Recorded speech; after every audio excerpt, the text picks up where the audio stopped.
everybody, it's Ann with Try Gardening and Cooking Channel, and I want to talk to you today about a simple thing that you can do in your garden to make things look more beautiful and feel more relaxed, bringing you that gardening paradise that everybody will love. And it's called the 70-30 rule of gardening. A lot of landscapers use it, a lot of gardeners use it, and so we're going to just kind of dig right into that. It's just kind of old-fashioned gardening fun, even like my mom and dad did on the farm when they planted roses around the front and had companion plants with the rose bushes and made a natural barrier instead of having to put up garden gates.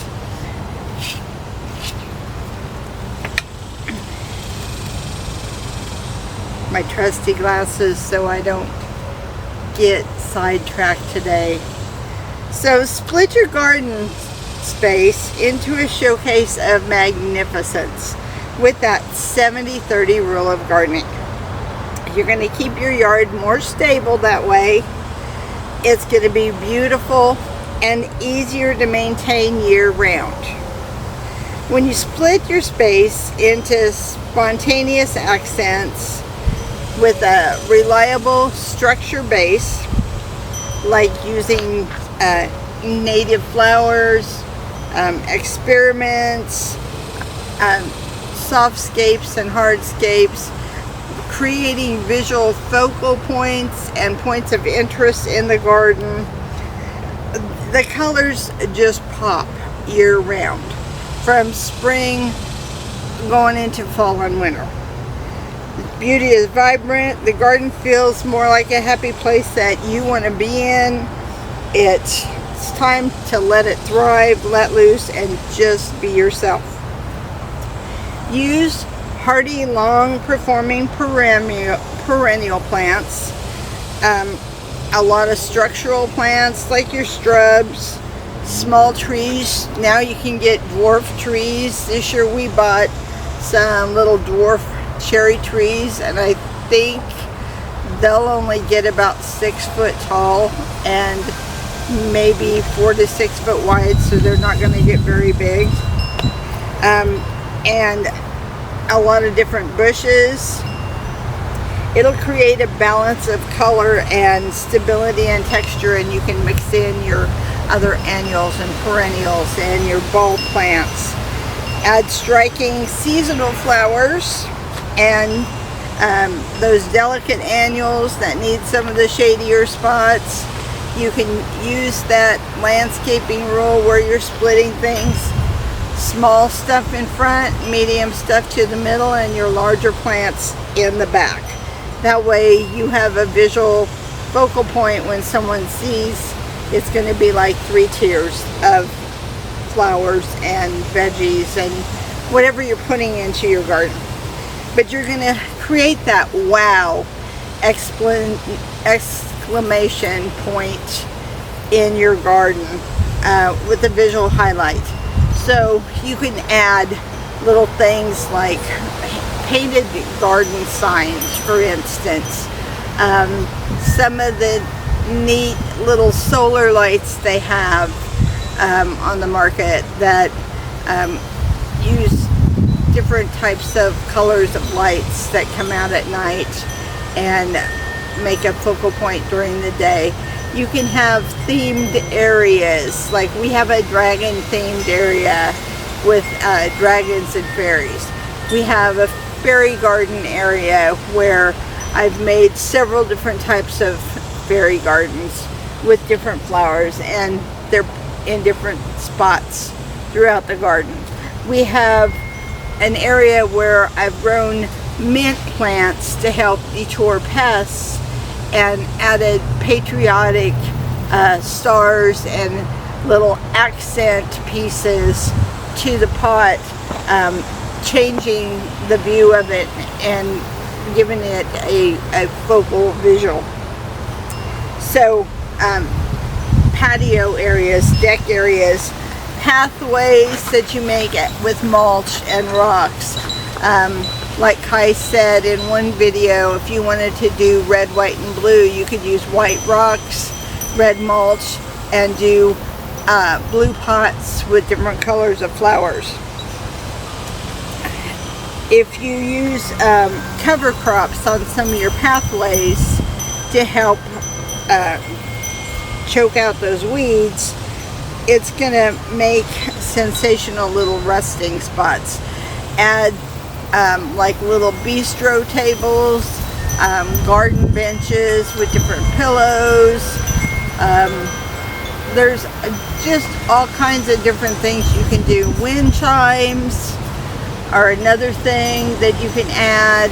Trellises, where you have the plants growing overhead. Like I like to do trellises with the passion flower plant, because that's a host plant for butterflies, and it gives it a chance to grow on a trellis. And I've got wire going to and from 2 trellises, so it can grow, and it's actually starting to grow over the shade cloth, which is kind of cool because the butterflies are on the top side and also underneath.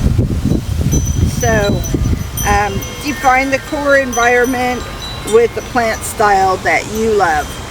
Use colors that you like, and add more colors to them.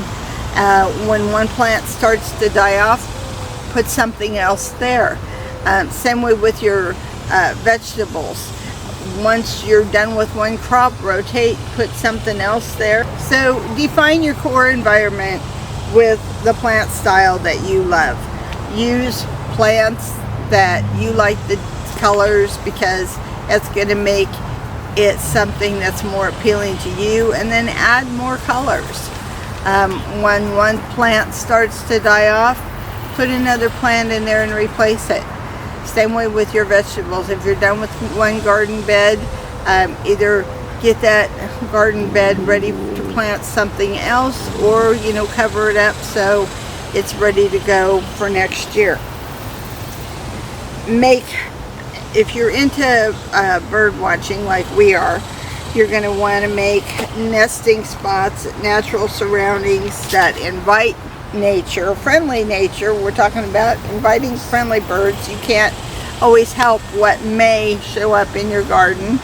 We've had hawks and owls and different birds that are considered predators to other birds, but they've stopped by the visit too, so they all need food and water, and that's what they're looking for. So just your natural surroundings are going to invite nature, but do it in a way that's appealing to you and makes your environment more cheerful.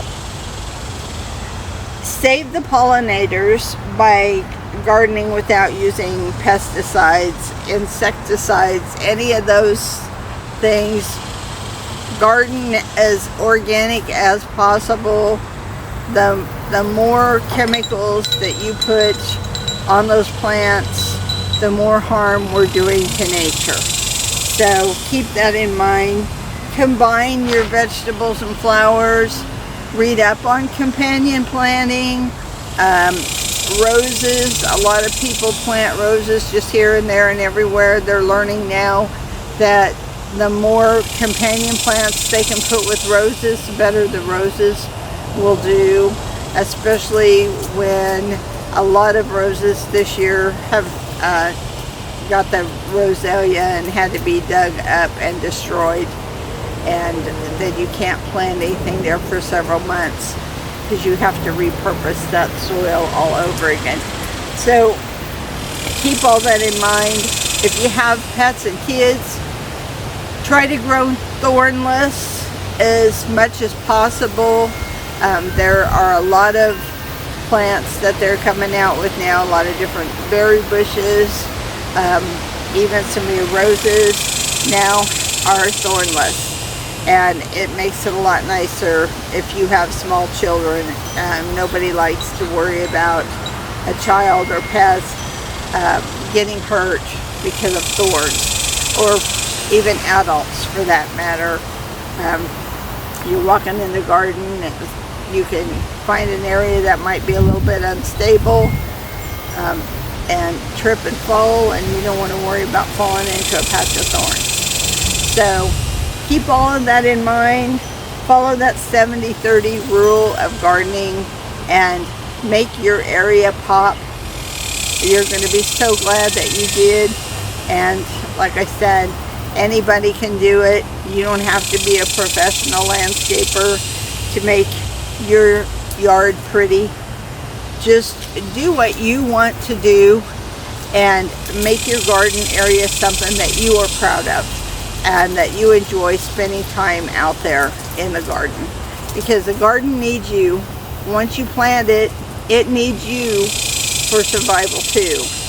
You have to check your plants. You have to make sure that they're getting enough water, they're not getting too much sun, and I can't stress using shade cloth, especially if you're getting a lot of direct sun, because just because a plant says that it can do 6 to 8 hours of sun does not mean it's supposed to be directly in that sun for that long.